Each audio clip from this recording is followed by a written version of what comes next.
Emergency Generator Standby Power. Welcome to the Electricity Forum Training Institute, or EFTI, a trusted leader in electrical training for the North American power industry.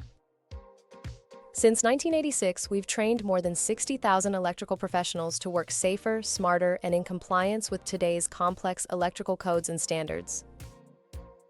This 12-hour instructor-led course examines the operation, installation, testing, and maintenance of standby generators, with a focus on their role in critical facilities such as hospitals, data centers, utilities, and industrial plants. What you'll learn.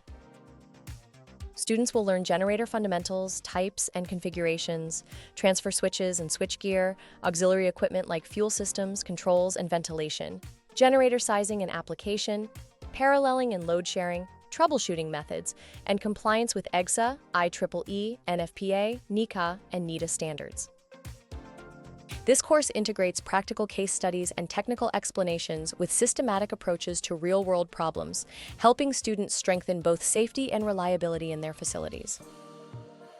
Who should attend? This training course is designed for electrical engineers, technicians, supervisors, facility managers, mechanics, building engineers, compliance officers, and anyone responsible for backup power systems. This course comes with the Emergency Generator Standby Power Training Certificate, 1.2 CEU credits, 12 professional development hours, 100-page generator and UPS handbook, and a $100 coupon toward future EFTI training. Ensure reliable backup power when it matters most. Register today for EFTI's Emergency Generators and Standby Power Systems training.